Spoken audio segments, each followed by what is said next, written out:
Hey everyone, I'm Morgan, a Turning Point USA contributor. Welcome to Problematic Women. Everyone else introduce themselves.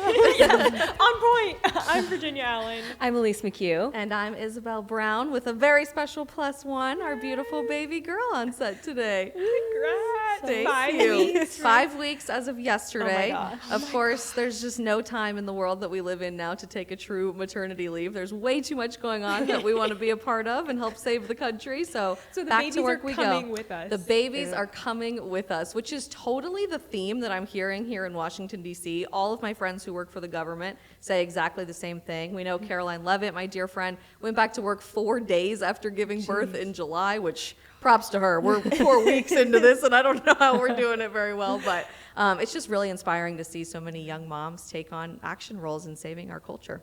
So how are you doing? How is adjusting to going from being like a young single and then obviously married and wife to now you have this tiny human that you're It's keeping been a alive? whirlwind for sure of a few years. I got married to my husband last June. We're about to celebrate our 1-year anniversary. And we always said we would wait a year or so and then kind of try to think about having kids. And then 2 months to the day after our wedding, we found out we were having a baby, which was a little bit of a crazy shock. It's funny now looking back, we were in total shock about the whole thing. And my husband kept saying, can we please tell someone? Can we please tell someone? I have to process this information. So I gave him the okay to call our best friends, who are now our baby's godparents. Aww. And we were just freaking out and processing all the information. And our best friend Mitchell said, you guys, it's okay. There's a word for that, getting pregnant 2 months after your wedding. And we said, what? What? And he said, Catholic. It's okay. Which immediately broke all the tension. And we have had such an incredible year just learning how to navigate life as married people and as parents, and it's just been such a beautiful experience we love sharing with people. I think it's true what they say, that you can't really describe parenthood until you experience it. The feeling of looking at your baby when they put her on your chest at the hospital and watching your husband become a dad is just the most magical experience and totally unparalleled to any type of love I've ever felt. It's definitely difficult, and I very much literally have my hands full at every 5 seconds of the day. She refused to go to sleep unless she was sitting in here with us, but what a blessing to have your hands full, and I hope that that's the message we can share with women in our generation. Absolutely. What's one surprise, something you didn't expect about motherhood? Ooh, that's a great question. The tired is different than I expected. I was very, very sleepy my whole pregnancy. I didn't sleep very well. Everybody says that, obviously, and you're losing so much sleep, but just wait till you have a baby.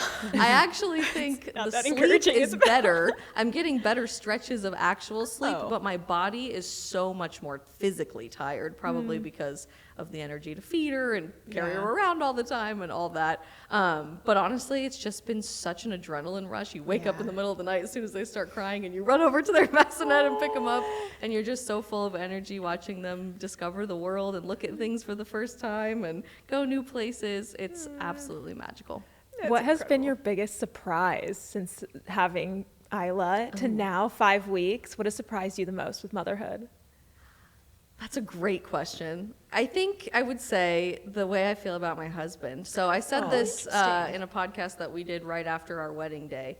Everybody told us you're going to look at your husband the morning after your wedding when you wake up and roll over into bed, and you're going to look at your wife, and it's just going to be a totally different type of love that you had for that person that you didn't think was possible, right? On your wedding day, you think, I could never love this person more than I ever could have loved them up until this point. And the next day is so much more beautiful because of that godly covenant of marriage. I felt that all over again in a totally different way at the hospital when I watched him look at her for the first time and go over while they took her measurements and help hold her for all of that. The way he comes home from work now and just completely adores his baby girl is the most amazing, intoxicating feeling in the whole world. Like, you think you love your boyfriend or your fiance or your husband, just wait till he becomes a dad. It is so magical. Make me cry. I love that. I cry a lot these days. It might just be the hormones, but yeah, there's a lot of beautiful things to tear up about. Goals. I love it. Well, for anyone joining us for the first time, thank you so much for tuning into Problematic Women. If you're watching us on YouTube or Rumble, thanks for joining us on a video platform. If you are listening across a podcast platform, thanks so much for listening. Don't forget to hit that subscribe, like, share the content. We always appreciate just hearing your feedback. and appreciate you guys being involved and a part of the show.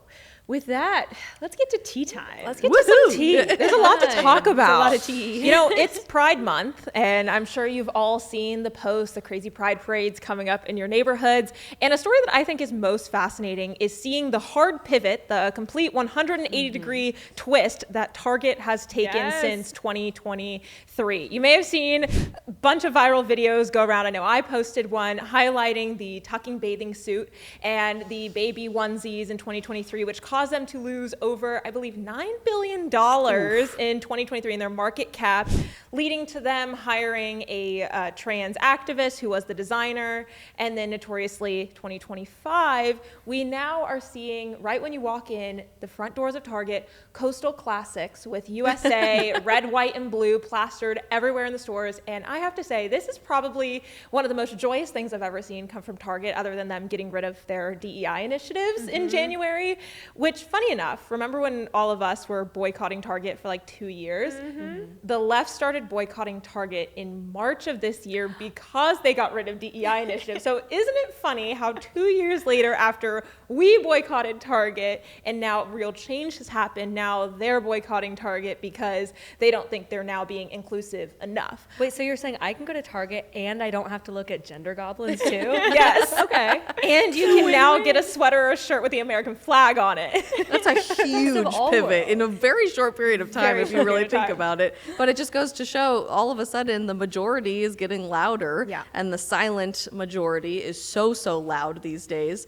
Meanwhile, the loud minority, all of these crazy activists from the left, are becoming less and less of a mainstream part of American culture, and I love to see it. I can't help but think of the pivot between the hippies, 70s, cultural revolution back then, and then the yuppies in the 80s, cell phones, economics, Reaganism. It just really feels like that. And I remember watching movies about that time period and my dad even telling me about it. And I was like, oh, that seems so much fun to be a young person in the Reagan era, but it kind of feels like it now. That's exactly what my dad said the other day, actually. We were just talking about this when he was here to visit us, and he said this really feels like the pivot from the late 70s into the 80s and 90s, where people were unashamed to be from America. We didn't constantly worry about what divided us, but we were so excited about what united us.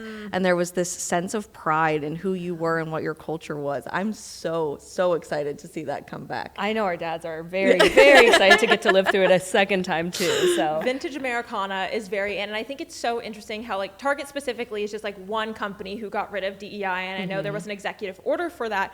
But then when you peel back the layers, I don't think any of these corporations or the executives ever actually believed in the diversity, equity, or inclusion part of their companies. I don't think they ever really wanted to push LGBTQ, but they thought it was popular for the generation at the time 2 years ago. But we continued to push back, and it just shows they never actually believed in what they were promoting. And now we're just seeing this uprising of the Americana, and I'm here for it. Well, I think it really goes to the point that money does talk. And we've seen for the last several years, Target's bottom line go down and down and down. They've been making less money. And so the message has been loud and clear. I mean, I felt really excited just seeing like, okay, they really are changing their ways, because I was a little leery with like the DEI stuff of like, all right, like, is this actually indicative with them dropping that? Is this indicative of a real change? Or are they just sort of playing along? I'm like, okay, Target, I see you. Now you have all this American clothing out. Because, I kind of miss Target for the past 2 years. Like, maybe I get to go back I have to now. say, I've been shopping there since.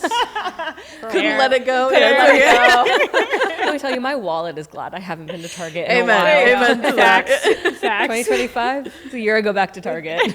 But it's funny that you're watching this happen at Target of all places, because they really did lead the way for starting some of this gender revolution, especially in the big box stores. And somebody mentioned this in the green room before we started recording, but they call it the ungayifying of America. And that's really what I feel like we're watching. Yeah. All of a sudden, the rainbow flag is not everybody's profile picture this June. We're not really seeing it flown around DC, largely because of the leadership of President Trump and saying the government is not celebrating Pride Month this year. And I'm just noticing the loudness of the activists is getting turned down and turned down and turned down as people start to realize, hey, this is not exactly a mainstream position anymore. Yeah, I know. Maybe don't celebrate your sex life. Exactly. Novel. Crazy idea. Crazy. It's just interesting because over the past 4 years, even longer than that, with Pride Month, a lot of people are just saying it's love is love. Hamilton even posted that. Yeah. Side note, Hamilton and all these places that are doing the progressive pride flag, why is black and brown included? Like, genuinely, that seems super interesting to have, and I've never heard a good explanation for why it's included.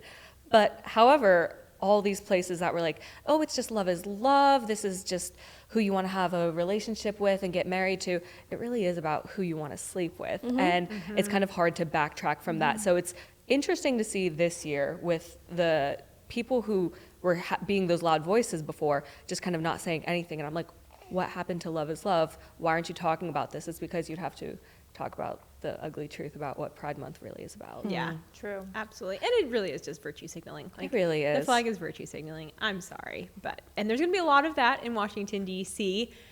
this Saturday, today. if you're watching when the show comes out today, there will be many people taking to the streets of Washington, D.C. wearing very little clothing and touting flags with all of the colors. Absolutely. And I'm really curious to see if the Pride celebrations here in DC or around the country are just not going to be as big as they usually are, because like you said, and like you mentioned, all these examples of Pride just being slowly like taken back a little bit more and more this year. Even the example of JoJo Siwa coming out as not a flaming hot lesbian this year. She's just queer now. She's just queer now. I know it's not directly correlated, but I do think it's indicative of the culture. If we were in 2023, if we were in Biden's America, if we were really still in that culture, I don't know if she would have been as comfortable to, go from being this lesbian icon to, like, I don't know, dating this dude she met on a reality TV show. So it's really interesting, the culture right now when it comes to gender and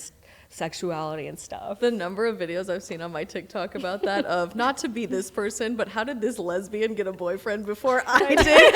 It's absolutely hysterical, but you're right. Like, never before in the last 6 months would somebody who so proudly put her entire reputation on the line to be a lesbian would have ever dated a very masculine looking guy with a beard, be posting all of those pictures all over the internet, sharing about that in interviews with TMZ and all of these celebrity magazines. There seems to be a normalization of just girls being girls again, and what we like to date, which is men being men, which is so exciting. Exactly. Well, and I think it's really healthy, because you think about all of really the bashing that happens when individuals decide to detransition from being trans. So I think it's really good for kind of a high-profile person to switch how they identify, and then the left kind of has to be like, oh, okay, yeah, we'll celebrate that. And it's like, okay, no, people can, we can call it a phase, and that's okay. And that's okay. Well, there's one person who's not going through a phase, and that is Kareen Pierre. Oh, and I remember you were talking to us about this before we started, Virginia, so if you want to give us a little rundown. Absolutely. This is wild. We have a video we're going to play here in a second.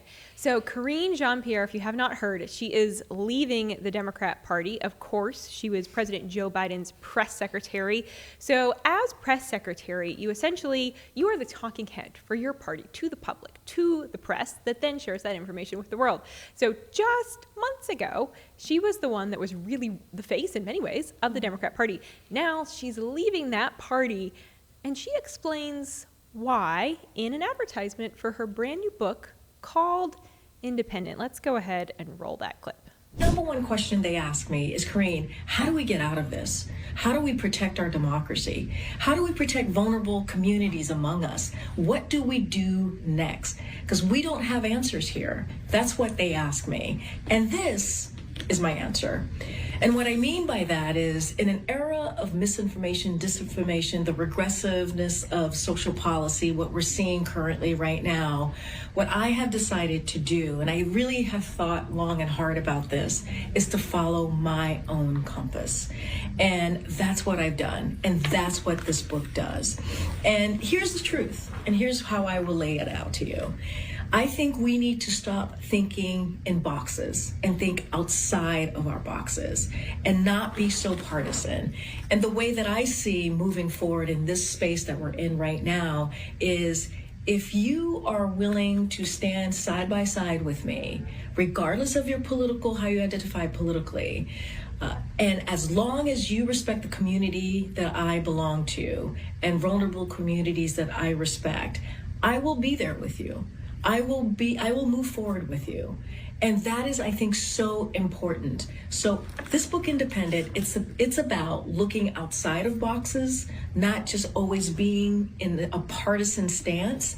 And how do we move forward together in a compassionate way, in a way that really, truly cares about people? So the book, it is called Independent, A Look Inside a Broken White House, Outside the Party Line. So a couple things that she said, that Kareen Pierre says in this video. She says, it's about moving out of boxes. And as long as you respect the community that I belong to, essentially you can be a part of my new independent party. I don't know if she's like the leader of sort of this independent movement in her mind. Her and Jake Tapper, that's their ticket.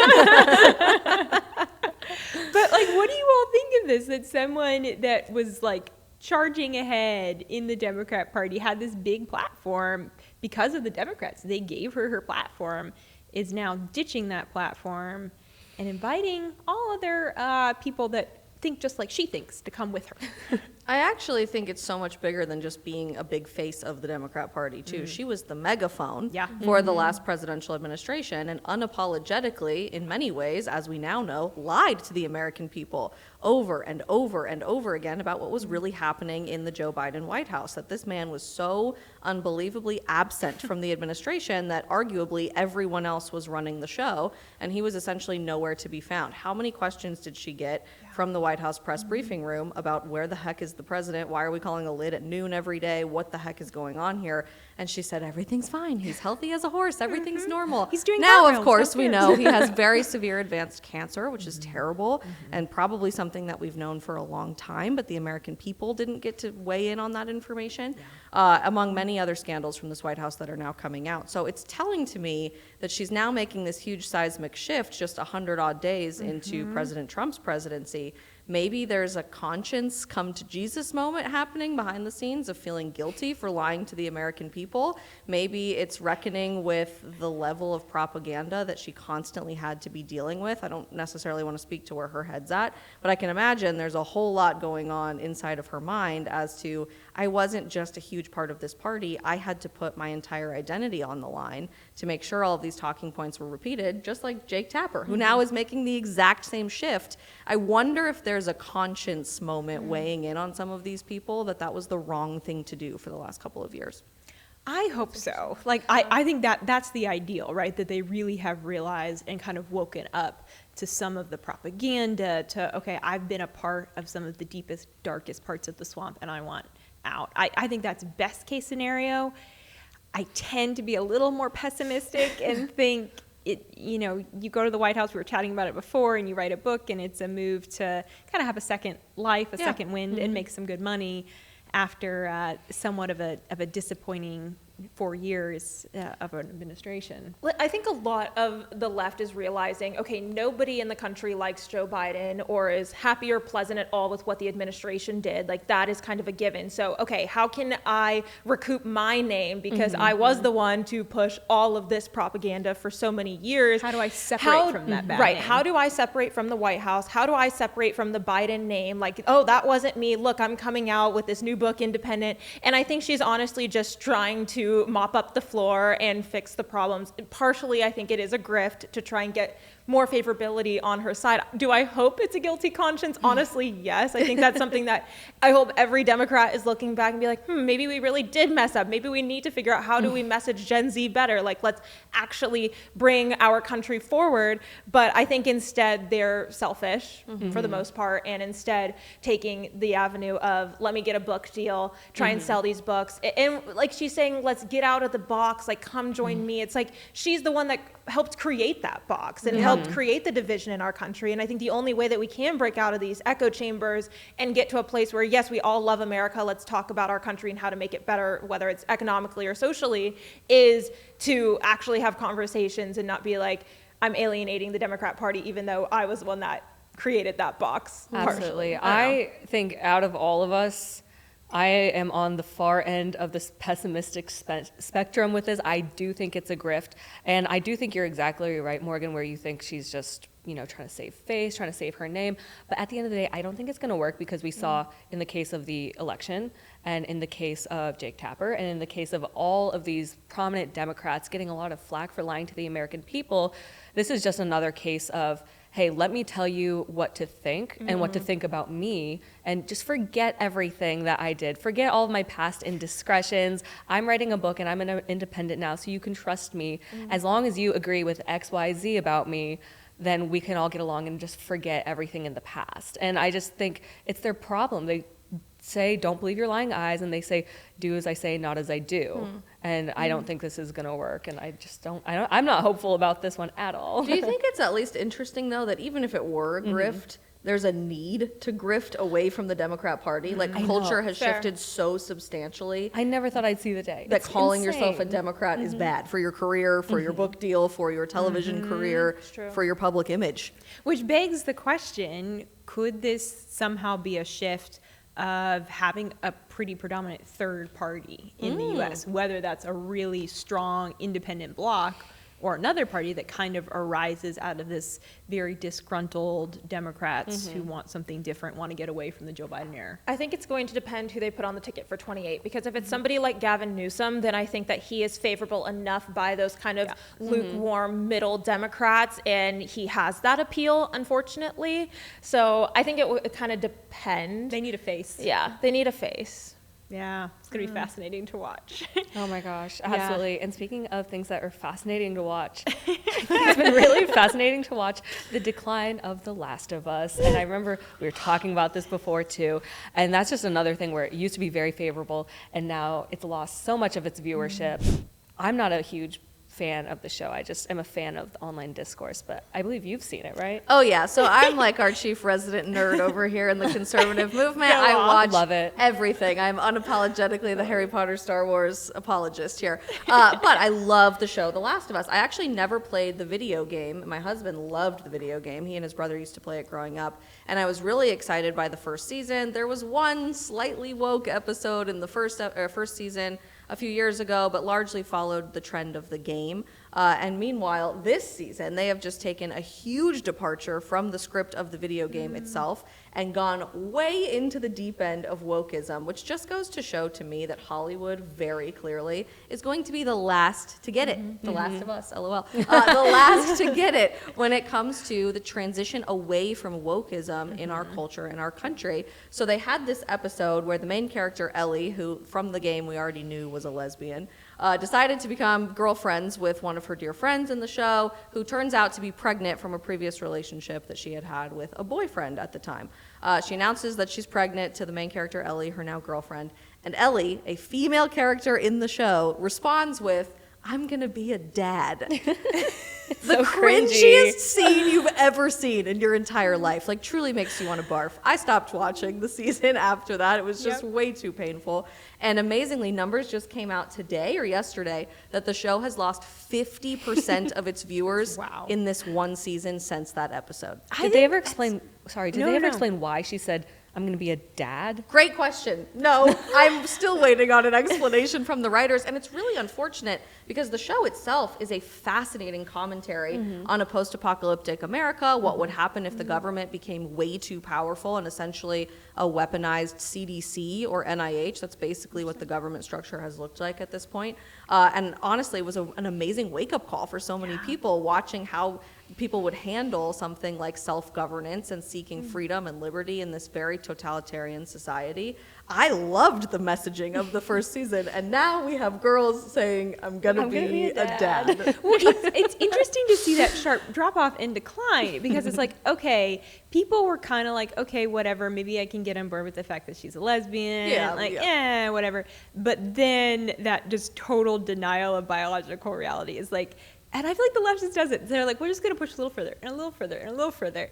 And maybe Hollywood will now learn, but I don't know. I doubt it at this point. They just keep going farther and farther and farther, which is wild to me because you look at the last several weeks of box office numbers and movies that have done really well, anything remotely woke is dramatically failing in the movie theaters and streaming services. Look at what Disney has had to do in dramatically pivoting away from live action movies after Snow White. And meanwhile, stuff like Angel Studios is unbelievably successful. Everybody is wanting to take their kids to watch these religious films. They're turning Prince of Egypt into a Broadway production, I just heard a couple of days ago, because people want more religious content. It's a crazy shift, and yet these executives just don't get it. Yeah. I really want to know who's telling Hollywood what to do at this point, other than my personal opinion of Satan.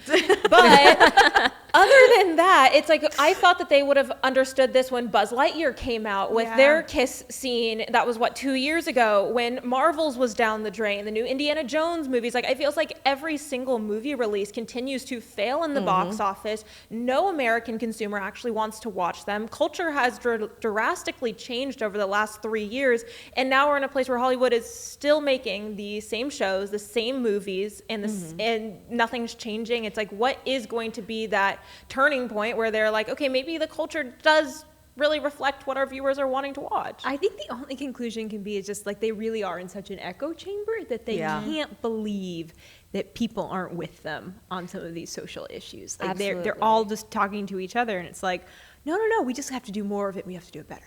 I think it's that, and I'm not sure if it still stands inside Disney or other companies for this matter, but it was discovered that there were a lot of practices and rules for production inside Hollywood studios that you had to have at least this many people of color, this much DEI, all that kind of stuff. I know it got exposed, so you would have thought that it would have gone away if that was the reason that it's still in shows, but I guess not. Maybe they really do just believe it, but I do think also if there are just hidden rules about you have to have this much DEI in your movies for it to get produced, that's probably why. Yeah. Well, and Elise, you flagged there's been an interesting, just on this cultural side, obviously the conversation of abortion is always very, very prevalent in society, in culture, but there's this scene that just kind of resurfaces every few years. Yes, absolutely. So it's from the TV show Girls, HBO Girls. Lena Dunham wrote it, starred in it, sort of autobiographical, but not really. And I always describe Girls, I actually love the show, as like millennials Seinfeld, in that the main characters aren't actually meant to be viewed as like heroes, great people, but it's just kind of like a snapshot into these people's lives and just the coming of age of these New York girls. They run into a lot of modern problems as modern millennial women in the 2010s. One of the problems was actually not one of the girls, but a side character played by Adam Driver. He is dating this one girl, and this girl just casually says, "Oh, I can't go on a run because I just had an abortion." And he's taken aback. And this scene unfolds. She's just so casual and just callously cruel about how, "Oh yeah, I had an abortion. Why are you so mad? Like, I've had many before. Why do you care so much? Yeah, it was yours. Why do you care so much?" And he just gets really upset. The original intent of the episode, from my understanding, was to show, obviously, how casual this conversation can be brought up, but also just showing a very pro-choice side, I believe. A Planned Parenthood person was consulted on the creation of this scene, and I've forgotten that. Yeah, we can drop the scene here if anyone wants to watch it. Things I can't do because I had an abortion yesterday. Was it mine? Yeah, of course it was yours.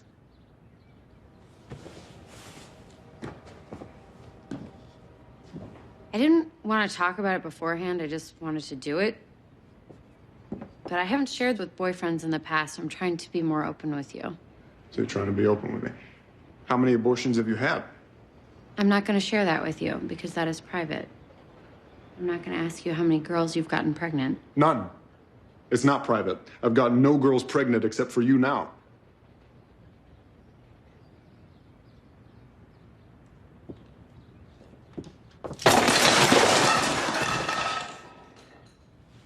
Every time that this scene comes back up in the discourse, it gets a little bit more and more pro-life. And now people are all on Adam Driver's side. They're like, this is so sad. I've never seen what abortion could look like for the father, the boyfriend, the man who impregnated the woman.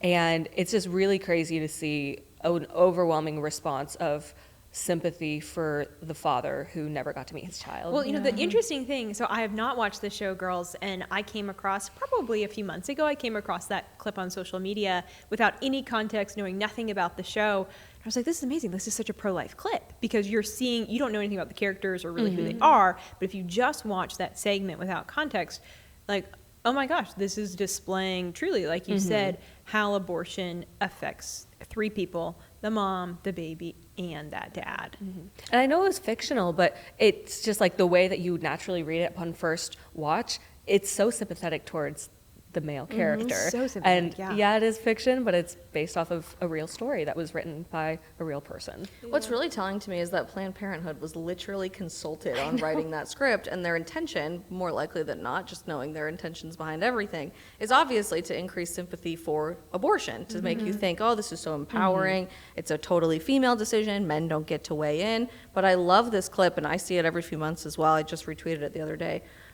Because Adam Driver's raw emotion in this episode is just striking. I'm brought to tears every single time. I believe the storyline was they'd only been dating for like 7 or 8 weeks, and so she wasn't even sure if she should tell him, but she's being a good girlfriend because for the first time ever, she's telling the boy that she got the abortion, the boyfriend, and she wants to be more open and honest with him, and he's just completely shattered, knowing that was my baby. I could have raised this baby. We could have gotten married. He says that in the scene. We could have gotten married. We could have done the right thing.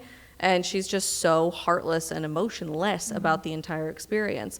The fact that it's going viral again this week is also really interesting to me, because Planned Parenthood's numbers from last year just came out from their own self-reporting that last year they had a record high number of abortions in the United States. Over 440,000 babies were aborted by Planned Parenthood alone, which is enough to make you just stop dead in your tracks. But to think about how many families go through this experience, how many men probably have that exact same reaction. Yeah. And the level of conditioning and propaganda that young women are put through to think, oh, it's not even worth getting emotional over that scene. That's crazy to me. It's unnatural. I think that's what's so heartbreaking about this scene. Like, although it is fiction, is so many men in this country have to go through something like that. Like the fact that this last year, you said over 400,000 babies were murdered.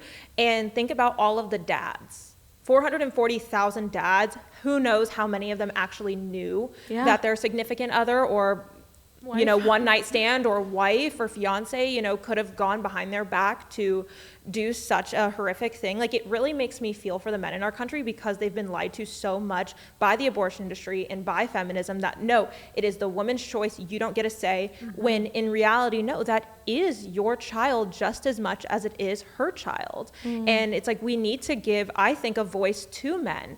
And there's so many stories that have come out of men saying, no, I want this child, I'll do anything, like, I'll take care of this baby, you don't have to do anything. And the woman says, doesn't matter, I don't want it. And it's just heartbreaking to see that, you know, even though Planned Parenthood is the one that was consulted on this clip, and it's making its way around social media, that, you know, men really do need to have a say when it comes to children. Like, takes 2 to tango. Everyone knows how babies are made, that we can't just allow women to honestly just like end the lives of the next generation. Well, and there's so much hits at the cultural shift that still needs to happen, because obviously, like, no one celebrated the overturning of Roe v. Wade more than we did here at Problematic Women. We were so excited, like, huge moment, obviously years of praying and marching and massive shift in our country that was so critically important. But to see, you know, still over 400,000, that was a 2.5 increase from the previous year.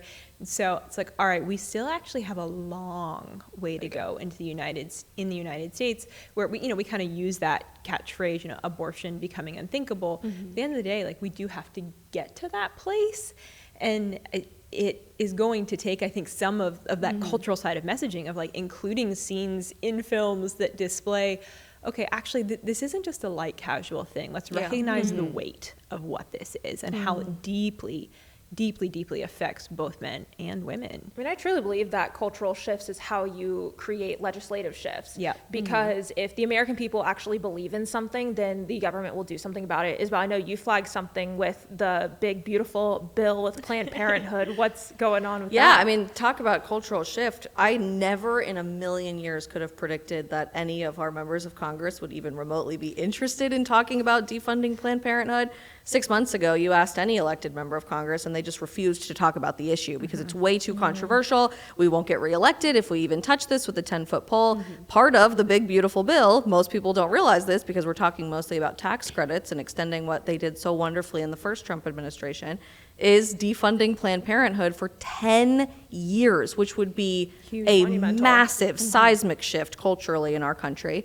Most people don't realize that Planned Parenthood is still receiving, I believe the new numbers are close to $900 million in taxpayer dollars every single year, which as a nonprofit advocacy organization is asinine. They say they don't use that money directly to provide for abortions, although we know well upwards of 97% of the services that they provide are directly related to abortion, and that money does keep the lights on at all of those abortion clinics. It employs people, it helps fund all of their social media propaganda and sex ed in this country, which is by far and large #1 drafted by Planned Parenthood for the public school system. And we now know from the last few years they are the #1 provider of cross-sex hormones and puberty blockers to minors in this country. They brag about it on their own websites that you can walk into a Planned Parenthood with zero history of gender dysphoria, no previous diagnosis from a mental health professional or a doctor of any kind, and you can walk out same day with testosterone in hand, which very much is hand in hand with Margaret Sanger's original intention for the organization to prevent people from being parents. Ironically, you would think there's a better name there for Planned Parenthood than Planning Parenthood. But I'm so excited to see this become an actually normalized conversation here on Capitol Hill. I never dreamed it would happen that quickly after the overturning of Roe v. Wade. And I think it speaks volumes as to where we truly could go as a country. Not to take too much time here, but I think most people don't realize that there are over 20,000 federally qualified health centers in the United States and 3,000 pro-life pregnancy centers, all of whom would only have to take 2 more patients per week if we got rid of every single Planned Parenthood clinic in the country that are actually providing free prenatal care. They're helping raise money to help you pay your mortgage and your rent. They're helping link you up with free childcare services. It is amazing what we could accomplish in terms of actually decreasing maternal mortality, making it easier for people to get better prenatal care throughout their pregnancy, helping to provide safe delivery for people all over this country. But nobody ever talks about that. It's just, well, women are going to die if we get rid of Planned Parenthood. That's such a crazy scare tactic, and it's not true at all. It's not true, because instead of actually saving women, they're just killing the next generation. I mean, imagine if that $800+ million a year was going towards pregnancy resource centers, and how many children's lives would be impacted positively, how many mothers' lives would be impacted positively. And it's really sad that Planned Parenthood seems to be the only organization that is publicized on social media and just kind of in the ether, instead of talking about resource centers and other nonprofits that do actually help mothers. So I think, like, as a part of like the cultural shift is talking about the pro-life movement more in that way of, you know, exposing the lies of Planned Parenthood even more than just abortion, and talking about like how over the next 4 years with the Trump administration we can actually start to support a lot of these other resources. Yeah, absolutely. But the only thing is, with talking about the resources, we've seen it time and time again since the overturning of Roe v. Wade. That's really where the pro-life movement has shifted their focus. And the second that you start talking about, hey, these pregnancy resource centers have all of these resources, it's literally in the name. The pro-choice crowd just immediately goes like, you're shaming women. It's not even about that. Like, I know they have those resources, but like, what if they don't want to choose that? And they just get on this moral high ground about like, you hate women and all this stuff. So it really is going to be the hardest battle that we will probably not see the end of in our life. To change hearts and minds. But that's why it is really important for legislation like this. And then also, you know, even just what we see in our pop culture, the sympathetic view that we see of abortion and men in that TV show, even as an accident, like that's how you're going to change hearts and minds. Absolutely. And I don't know. It's a long road ahead, but it's such a fight worth fighting. And it's not impossible. I think that's the other message people can take away from this. People had to march here in Washington, D.C. for 50 years, specifically asking for Roe v. Wade to be overturned. It's going to take a lot more conversation and people getting a whole lot more loud compared to even the March for Life over these past several decades. But I don't think it's impossible, and we see minds changed on this every single day. So it just takes the courage to tell the truth even when it's hard. Absolutely, absolutely. And for all of our audience, if you are saying, you know what, as I'm hearing these ladies talk about, things that are happening in Washington, D.C., the big, beautiful bill, and you want more just content on a regular basis on what is happening in Washington, D.C., check out the Daily Signal's Top News in 10 podcast. It comes out every single weekday morning. My colleague, Tony Kennett, hosts that podcast. It's just a great, real fast rundown. This is what you need to know. These are the big stories out of Washington that you need to know, and you can subscribe across all podcast platforms. And the full show is also available on the Daily Signal YouTube channel, so you can check it out. But Elise, we have some more pop culture. A little pop culture popping rundown. off. Yeah. Well, we were talking about this before we started the episode. Morgan and I absolutely geek out over pop culture together. It's yes, we do. I look forward to it every week. And we notice it's not just Target that is becoming ungayified, but it's our pop stars and the role models that young girls have to look up to.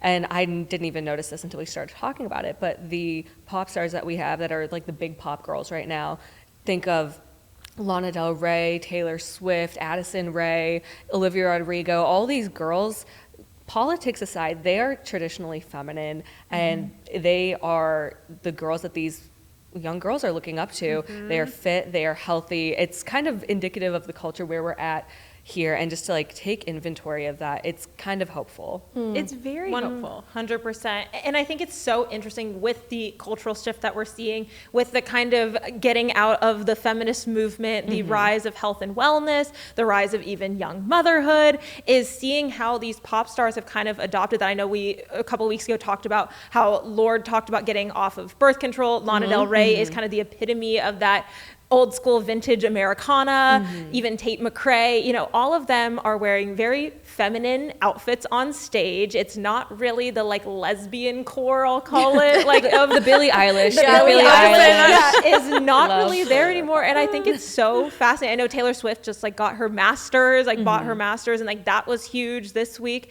But just like the girls truly are taking over the pop culture, pop music right now. And then I think it's been really beautiful to see individuals like Jennifer Lawrence and Hailey Bieber that are saying such beautiful things about motherhood and really celebrating being moms and having babies. And that has been really, really sweet to see as well on that pro-life side. Is them speaking out so much. And a little side note, Hailey Bieber, also good on her businesswoman, just sold her like beauty line for $1 billion. $1 billion. Wild. Wild to me. She's like, what, like 26 or something? Yep. Has Actually? a daughter. Yeah, she's super young. She's very young. Yeah. She built Rhode in, I want to say, like 2 years. Largely because of organic social media marketing. Just sold Yeah. it to ELF, ELF. Yeah. I don't know if it's ELF an Cosmetics. acronym, but ELF Cosmetics. Yeah. For And $1 billion flat, which She's is staying crazy. on the board as well. So she didn't just sell it and is like leaving Rhode. She's actually going to still be involved in the product and the branding, and is sitting on the board, I believe, at ELF, which is pretty crazy Well, and for a young apparently mom. is going all in with Justin on like a street clothing brand Yeah. line. So Pray anyway, for cute. Justin Bieber. He's like majorly crashing out. I don't know if you Well, Hey man, Here's we all need, that I still we need love hope for the Justin. I Biebs. don't know. I'm like, are people just saying that he's having a hard time in order to get clicks, or is he really? I mean, I haven't seen don't much know. from it. I don't know. I just feel like Yeah. everything with, especially the Diddy trial, it's probably taking a huge toll on him. That's true. I actually rewatched the Justin Bieber movie, Never Say Never documentary So good. from 2010. Okay. Big fan favorite Wow. of mine.